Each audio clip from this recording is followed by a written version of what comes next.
Ah, meu nome é Ian, sou cirurgião ortopedista, cirurgião de coluna aqui de Salvador.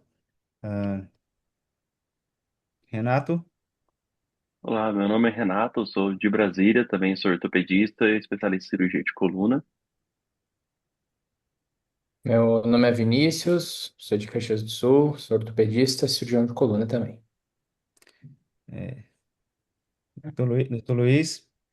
Hoje nós vamos falar sobre fraturas toracolombares, né, conceitos atuais, classificação e tomada de decisão clínica. Então, bem-vindos ao segundo webinar do Our Spine Youth Club da América Latina. Então, essa série tem como objetivo a promover discussões acadêmicas, objetivas, de alto nível, focadas em temas que impactam diretamente na prática clínica diária do cirurgião de coluna do Brasil e da América Latina. Então, na primeira edição, em espanhol, tivemos a ilustre presença do Dr. Juan Emerich, da Argentina. E o tema de hoje, vamos abordar um cenário bem frequente e desafiador nos nossos atendimentos de trauma da coluna vertebral, são as fraturas toracolombares. Ao longo da sessão, vamos discutir conceitos atuais de classificação, critérios de instabilidade, correlação clínico-radiológica e como esses fatores influenciam no tratamento conservador e cirúrgico, sempre com aplicação prática do dia a dia. Então, é uma grande honra então recebermos hoje o Dr. Luiz Gustavo Daoglio. Ele é membro da Sociedade Brasileira de Ortopedia e Traumatologia, da Sociedade Brasileira de Coluna, mestre em Ciências da Saúde pela PUC Paraná e atualmente cirurgião de coluna do Hospital Universitário Cajuru, um dos hospitais com maior expertise em trauma raquimedular no mundo. Tem formação em cirurgia da coluna em centros de referência nacionais e internacionais, incluindo instituições dos Estados Unidos, na Europa, Chair e Faculty da All Spine na América Latina. Tem contribuindo, então, de forma consistente para o ensino e a formação de cirurgiões de coluna no Brasil e na América Latina. Doutor Gustavo, é um grande prazer tê-los conosco e dou a palavra para o senhor. Pessoal, muito obrigado pela introdução aí. Eu vou compartilhar a minha tela. Espera aí que eu acho que eu fiz alguma coisa errada. É uma satisfação enorme estar aqui com vocês. Falar de um assunto que é bastante familiar para a gente. Eu sou o Luiz Gustavo. Como o Dr. Vinícius já apresentou, eu trabalho, faço parte da equipe de coluna do Hospital Cajuru aqui em Curitiba, que é o primeiro centro de formação de fellows da OSPine na América Latina. E também eu estou eleito como o próximo chairperson latino-americano da Allspine, instituição que eu tenho bastante orgulho aí de participar e me ajudou muito na minha carreira. Nós vamos falar um pouco sobre trauma toracolombar. Eu gosto sempre de basear o meu tratamento na classificação e falar um pouquinho da classificação, que é a classificação Allspine, que é justamente uma das fortalezas da Allspine é ter criado essas classificações que são a referência praticamente de maneira global para compreensão e tratamento dessas fraturas, então leva o nome da Allspine para todo mundo. Eu faço parte de um serviço que é eminentemente um serviço de trauma, né? O nosso serviço de formação, o nosso serviço acadêmico. Então a gente tem uma vivência diária com casos de traumas, especialmente fraturas toracolombares, que são as mais frequentes, né? Os objetivos são identificar e classificar adequadamente as fraturas toracolombar e falar um pouco dos princípios do tratamento para cada tipo de lesão. Existem diversas classificações, né, históricas, a classificação de Dennis, classificação de McCormack, que foi muito utilizada, existe a classificação do TLIX, que é uma classificação famosa, mas a classificação Spine ela tem um conceito de compreensão morfológica que se tornou bastante relevante e popular, que é baseado no conceito dos princípios lesões tipo A, B e C, né? Que depois se reproduziu esse mesmo princípio de A, B e C para as lesões cervicais, cervicais altas, lombosacrais, e isso traz uma replicação para essa classificação e um avanço para todas as outras áreas da coluna, né? Essa é a classificação original, né? Aliás, essa é uma revisão da classificação, né? Já existiu uma classificação que foi feita pelo Mager, junto com a OSPine anos e anos atrás, e essa é uma classificação revisitada, que além da questão morfológica, ela inclui o quê? ela inclui alguns modificadores, né? Os neurológicos e os modificadores clínicos, né? Que são novidades nessa classificação nova, que era diferente do que vinha na classificação original lá de 1994, como está aqui no artigo. Então, essa é uma classificação que ela é baseada em três conceitos, né? De novo, A, B e C, três padrões morfológicos de lesão. Eu sempre sugiro a gente fazer uma análise do mais grave para o menos grave. Ou seja, as lesões se diferenciam em lesões com deslocamento, né? As lesões tipo translacionais, né? Que existem deslocamento em qualquer eixo. Depois as lesões que atingem os complexos ligamentares anterior e posterior. E por último, as fraturas propriamente ditas, que são lesões ósseas, né? Qualquer lesão tipo C e B são lesões de segmentos, né? Eles afetam, por exemplo, segmento T10, T11. Já uma lesão tipo A, ela pode ser uma lesão única da vértebra, como por exemplo uma fratura de T11, né? Então veja, se você está na frente de um caso e a primeira coisa que você tem que buscar é se ele tem deslocamento. Se tiver um deslocamento claro, é uma tipo C. Bom, não tem deslocamento, né? Então nós vamos buscar por lesões do complexo ligamentar. Se tem uma lesão com lesão do complexo ligamentar anterior, uma lesão tipo hiperextensão, que é uma lesão bem particular, bem típica de pacientes com doenças ossificantes da coluna, aí seria uma B3. Caso contrário, for uma lesão geralmente com mecanismo de flexão ou flexodistração, a gente vai ter ou lesões do complexo ligamentar posterior ou lesões transósseas como uma B1, tá? Então aí você teria a B2 e a B1. E se você não tiver nenhum deslocamento e nenhuma lesão de complexo ligamentar, a lesão for puramente óssea, aí a gente tem desde A0 até o A4. Sendo que A0 é uma lesão insignificante, uma transversa ou uma espinhosa. A1 é só um platô sem muro posterior. A2, dois platôs sem muro posterior. E as A3 e A4 são as fraturas típicas por explosão, as burst fractures, que além da lesão dos platôs, né, ela tem uma ruptura do muro posterior, então a vértebra realmente explode, tá? E A3 seria só o platô superior e A4 ambos os platôs. Os modificadores neurológicos, eles atraem fatores relevantes do cenário neurológico do paciente. Então, ele tem todos esses subgrupos, desde um paciente neurologicamente intacto até uma lesão medular completa, e tem um subgrupo que é o NX, que é o paciente que está comatoso, drogadito, alcoolizado, e você não consegue eventualmente identificar o status, você não tem informação clara disso, tá? E entre a lesão medular completa e o paciente neurologicamente intacto, tem lesões radiculares, transitórias, sintomas puramente radiculares e, eventualmente, os pacientes com lesões medulares incompletas, né? E modificadores clínicos são situações clínicas que podem, eventualmente, mudar o teu tratamento. Uma delas é o M1, que é o paciente que você realmente você está claro que é uma lesão tipo A, mas você tem uma dúvida que possa ter uma lesão do complexo ligamentar posterior, e é o caso que realmente a ressonância te ajuda, né? Então você coloca lá uma 4M1, ou seja, preciso de um estudo melhor para ver se não é uma lesão ligamentar, que eventualmente mudaria até de um tratamento eventualmente clínico para o cirúrgico, e um M2, que seriam outras situações que podem afetar, como por exemplo doenças ossificantes na coluna, ou uma lesão, uma queimadura de pele, por exemplo, que pode afetar o teu tratamento. Os objetivos do tratamento, né? Nós temos dentro da OSPINE o que nós chamamos de princípios da OSPINE. Princípios da OSPINE servem para tudo, para qualquer uma das doenças do nosso currículo, né? Dentro de um currículo, nós temos todos os tipos de patologia. Dentro da OSPINE, nós desenvolvemos educação, treinamento, formação em patologia degenerativa, traumática, infecciosa, tumoral, inflamatória, é, todas essas áreas, né? E para todas elas, você tem que respeitar os princípios, que seriam ter uma coluna estável, ou seja, se é uma fratura estável, você não precisa fixar. Se é uma lesão instável, você tem que fornecer estabilidade. Manter o alinhamento, sempre procurar fazer o melhor para que o alinhamento da coluna seja preservado. Biologia seria, por exemplo, você promover um ambiente adequado para uma recuperação neurológica, ou estimular um processo de enxertia óssea para promover um bom leito de artrodese, de fusão.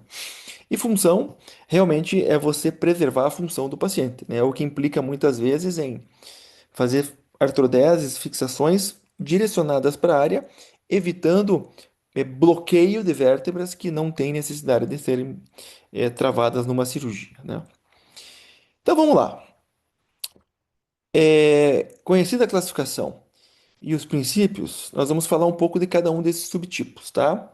Aqui até eu corrijo, o melhor termo é lesões tipo C. De novo, fratura é do osso, lesão é do segmento. Lesão tipo C são altamente instáveis, altíssimas taxas de lesão neurológica, estão associadas com politraumatismos, inclusive com lesões abdominais e torácicas, e são lesões que precisam de um tratamento cirúrgico, porque são lesões altamente instáveis, né?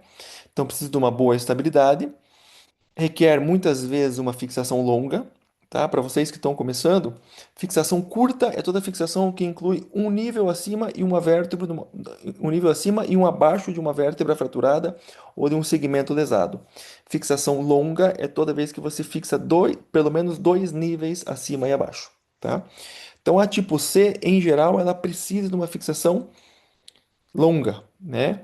E tomar cuidado, em geral, nós somos muito do serviço de preferir bastante a via posterior para evitar a morbidade de você entrar com uma via anterior numa caixa torácica ou numa cavidade abdominal que tem sangramento, sangramento de reto peritônio, trauma torácico e tudo mais.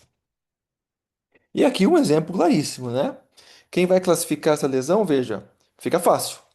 Está totalmente deslocada, né? A coluna saiu do eixo, né? Bem lógico isso.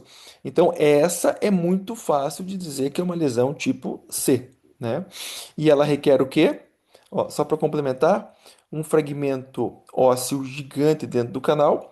Nesses casos, até nós usamos a classificação tipo C do segmento e depois podemos acrescentar a classificação da fratura também, ou seja, dizer que é uma tipo C do segmento 11-12 ou 10-11 com uma associação de uma fratura tipo A3 ou eventualmente A4 da vértebra, né?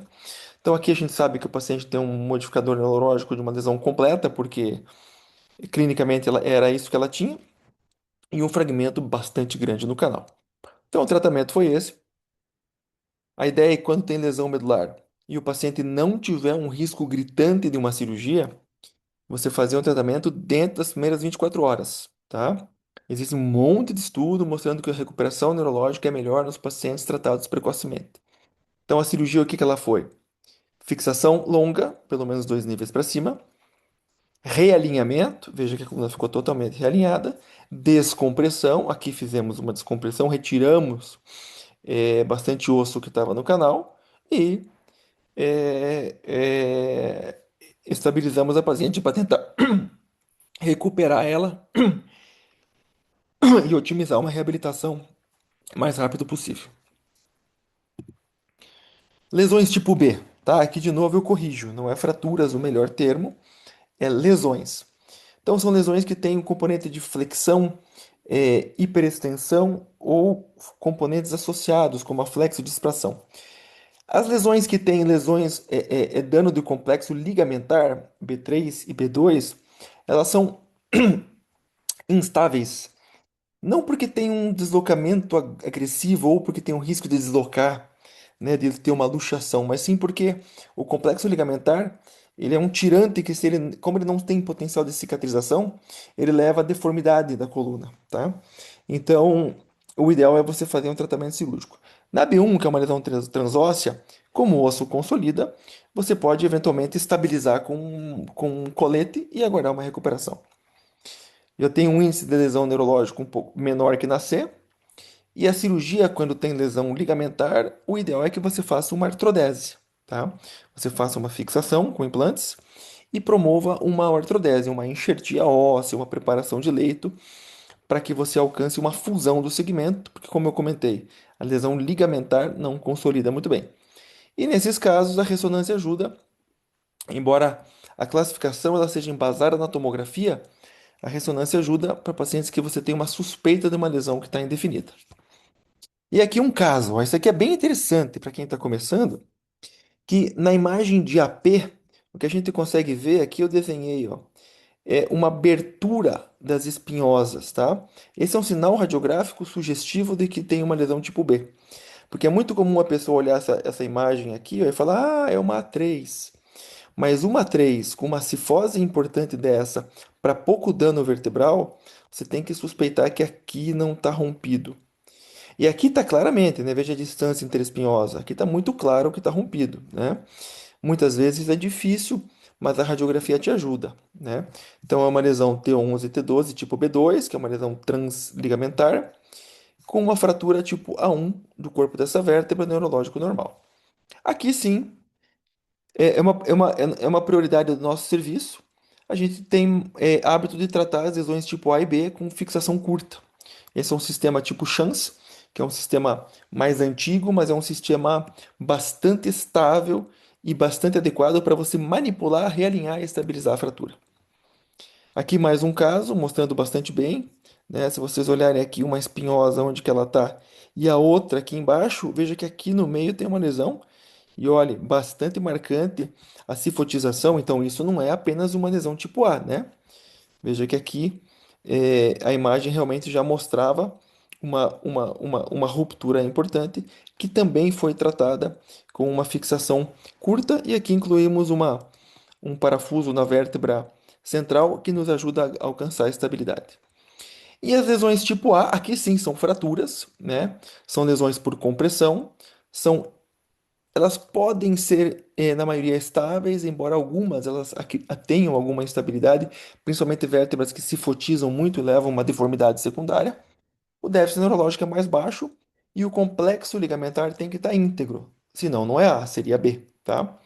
Então, em geral, em sendo uma lesão estável, o tratamento conservador serve. Se você tem um bom alinhamento, uma deformidade aceitável, não tem sintoma neurológico, tá? Isso tudo vale para quando não tem sintoma neurológico. Com sintoma neurológico, a iminência é tratamento cirúrgico sempre. Um bom colete você pode acompanhar esse paciente e alcançar bons resultados. Agora, quando que nós vamos operar uma lesão tipo A? A1 e A2, muito raro. A2 só se for um gap muito grande, separando, tem um split muito grande, muita interposição de disco que não cicatriza, não consolida a vértebra. Mas A3 e A4 tem alguns critérios. Cifotização acima de 20 graus, colapso acima de 50%, fragmentos intracanal. De novo, o déficit neurológico sempre. Quando não tem, é bastante questionável. Inclusive, tem muitos estudos vindos do Knowledge Forum de Trauma da Allspine mostrando que os resultados para fratura burst sem dano neurológico é muito parecido se você é conservador ou cirúrgico, tá? Então você vai tendenciar para o cirúrgico se tiver uma cifose de início muito importante ou alguns outros fatores, por exemplo, muita dor para ficar em pé, a vértebra no paciente deitado, ela realinhar bem e quando o paciente fica em pé, se fotiza muito numa radiografia, são critérios que você pode utilizar de referência para eventualmente considerar um tratamento cirúrgico.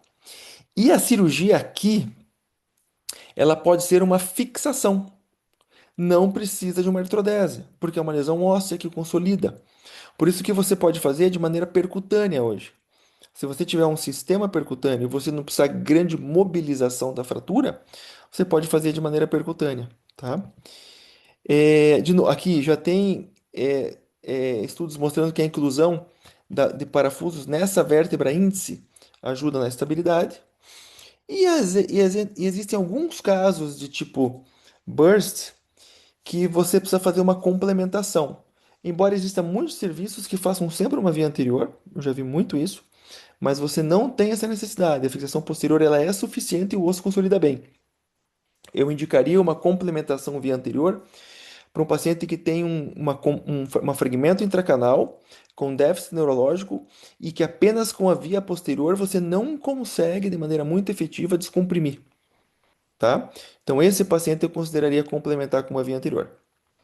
E sempre que você identifica uma lesão, não se dê por vencido. O paciente politraumatizado, ele pode ter mais de uma lesão. 20% dos pacientes apresentam lesões em outros níveis. E aqui um caso emblemático, essa é uma paciente minha, que ela teve uma queda de altura, ela teve 3 fraturas cirúrgicas.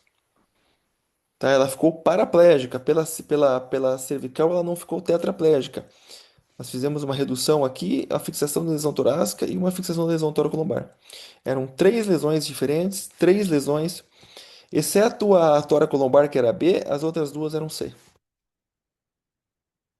E lembrar sempre do AO Surgery Reference, onde tem todos os guias, todas as orientações, a compreensão morfológica, de acordo com a classificação de todos os padrões de lesões, e um guia prático de como você executa a cirurgia desde o posicionamento até a fixação. E levar para casa. A classificação adequada te ajuda a compreender muito, te ajuda a identificar o tratamento e também transferir para uma pessoa a informação. Se alguém me fala, ó, eu tô com uma lesão tipo C, eu já sei onde é que eu tô me metendo. Se alguém me fala, ó, eu tô com uma A4 aqui, eu também já sei que tipo de lesão que é. Então, compreender o padrão da fratura e ele buscar sempre por lesões associadas. Obrigado, pessoal. Doutor Luiz, muito obrigado, né, pela aula. Realmente brilhantemente explanado essa parte das fraturas. Algumas questões. Na sua prática, tem algumas coisas que eu acho que já acabaram sendo cobertas na aula, mas assim, dentro da sua prática, como você utiliza a classificação, essas classificações atuais, falo bastante da O-Spine, mas o TLIX, na tomada de decisão desse tratamento conservador versus cirúrgico, e como você vê se elas interferem, se elas refletem adequadamente a complexidade dos casos, assim. Não, sim, reflete. Existem situações de fraturas que você tem lesões que você tem dificuldade de classificar, que você fica com a sensação de que falta algo na classificação. Mas isso é muito comum, muito incomum. É, hoje, com o padrão de compreensão da classificação, e eu acredito que é muito difícil passar uma lesão que você não consiga classificar. Eu sugiro, aprendi assim, usar a classificação All-Spine, e que me parece que ela se tornou a mais relevante internacionalmente. A outra classificação que seria comparável é o TILIX, que se você for analisar, ele usa muito os mesmos conceitos. Só que ele parte de uma situação de somatória de pontos, de um algoritmo que você soma pontos para daí você avaliar. Então ele é um padrão mais americano de compreender. Se tornou muito popular, principalmente nos Estados Unidos. Muita gente aqui no Brasil gosta, mas no meu ver a classificação ao Spine ela é mais simples e ela foi melhor absorvida pela população em geral. Outras classificações como Dennis, o McCormack, elas se tornaram atemporais, né? Então eu hoje não pensaria em utilizar não. Doutor, nas fraturas tipo Burge, de explosão, quais critérios você levaria a instrumentação mais curta ou mais longa? Tem algum caso de uma 4 que teria indicação de uma fixação longa, por exemplo? Olha, a princípio não, tá? Eu te digo que uma lesão tipo A4 ou A3, uma burst, você pode muito bem tratar por fixação curta. Então, um nível acima e um abaixo. E hoje, como eu comentei, o parafuso, pelo menos de um lado na vértebra quebrada, ele traz uma estabilidade muito boa. Eu não me lembro de cabeça de um caso que tenha falhado uma fixação feita de maneira adequada. Agora, o que que acontece? No cenário de um trauma, você pode se deparar com duas situações. Primeiro, osso de má qualidade, né? É muito improvável no paciente jovem, é mais provável no paciente osteoporótico. Só que a fratura osteoporótica tem uma estratégia diferente, não é o tema do que nós estamos falando outro. Mas você pode se deparar eventualmente com um osso surpreendentemente ruim, ou você pode se deparar com algum parafuso que você tenha tentado colocar de maneira adequada. Na primeira tentativa não deu certo, na segunda vez não ficou muito bom. Você tem um parafuso que não deu uma pega boa. Aí, numa situação atípica como essa, de uma pega insuficiente na vértebra acima e a de baixo, você estender um nível te dá um pouco de estabilidade.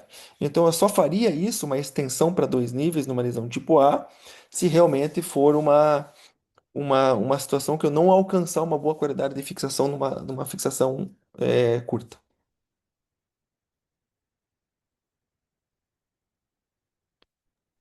E doutor Luiz, em pacientes neurologicamente intactos, né? Mas com aquelas fraturas potencialmente instáveis, uma fratura 4 que ficou na dúvida se talvez valeria a pena fixar ou não, né? Como é que o senhor pondera esse risco-benefício, né, para o paciente entre um tratamento cirúrgico ou um tratamento conservador bem estruturado? É, o, assim, tem que avaliar um pouco caso a caso, porque eu diria que é uma 4 em definitivo. Você pode debater com o paciente e, de acordo com alguns critérios, ir para o tratamento conservador ou cirúrgico, tá? Por exemplo, tem paciente que realmente ele quer uma reabilitação mais rápida, ele precisa ter compromissos, né? E para ele uma estabilidade cirúrgica pode ser mais interessante, né? Tem gente que não quer saber de cirurgia de jeito nenhum e tolera muito bem usar um colete, aguardar, acompanhar e tudo mais. Agora, se é uma lesão que eu estou na dúvida se realmente é uma A4 ou é uma B, aí, assim, duas maneiras de você lidar. Uma é conseguir uma ressonância de alta qualidade e avaliada por um radiologista experimentado com aquisição de imagens específicas para lesão ligamentar. Não é tão fácil identificar isso. E na suspeita clara de lesão ligamentar, eu já faria a cirurgia. Agora, eu não estou muito convencido que é uma B, mesmo a ressonância não ficou muito clara, mas ainda tenho medo. Coloca um colete, faz uma radiografia semanal do paciente. Se for uma B, existe uma tendência marcante dele ir abrindo o ligamento, ele ir se fotizando, e você pode fazer uma cirurgia com segurança, com 15, 20 dias depois, tá? A lesão tipo A ou B, ela não tem um risco de deslocamento, né? O grande problema é você ter uma lesão, uma luxação, por exemplo, que de alguma maneira reduziu e você não operou, e daí essa pode deslocar com dano neurológico, né? Mas a lesão tipo A e tipo B é muito raro isso acontecer. Perfeito. Parte também acho que a gente já cobriu sobre essa questão da ressonância magnética, como você utiliza ela nessa avaliação das fraturas do complexo ligamentar posterior, né, e como é que esse achado influencia. Acredito que talvez já tenha alguma coisa mais para ponderar sobre isso. Obrigado, Ian. A ressonância, na verdade, se você tem bastante experiência com traumatória lombar, ela te ajuda muito pouco. Inclusive, existe um estudo bem conduzido da Spine, que eles justamente analisaram e fizeram uma estratégia de avaliar o quanto que uma ressonância mudaria a conduta. Porque hoje a gente vê que as pessoas pedem ressonância porque está simples, né? Então é qualquer coisa é ressonância. O hospital tem, o médico está na mão, e quanto mais inseguro é o médico, mais exames ele faz. E também menos experiente, o que é compreensível, né?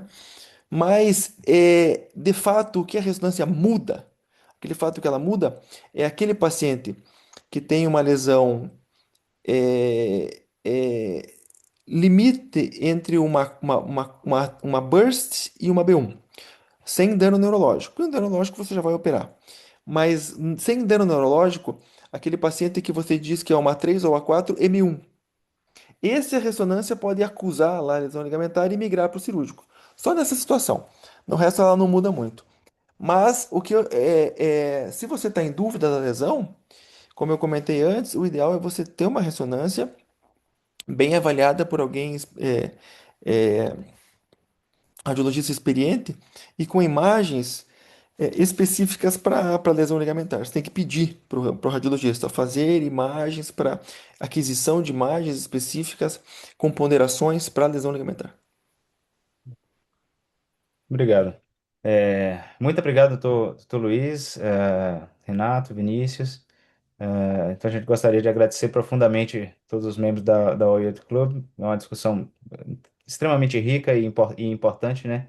É, Agradecer novamente o Dr. Luiz pela participação e que todo mundo fique aí ligado nas nossas participações nessas discussões dentro do âmbito da América Latina. A gente espera poder contribuir, ter o suporte também de vários faculties, como o Dr. Luiz, que possam estar aí participando e nos auxiliando. Muito obrigado pela Pessoal, muito obrigado. participação e por tudo. Muito obrigado pela oportunidade, pelo convite e vida longa ao AO Spine Youth Club.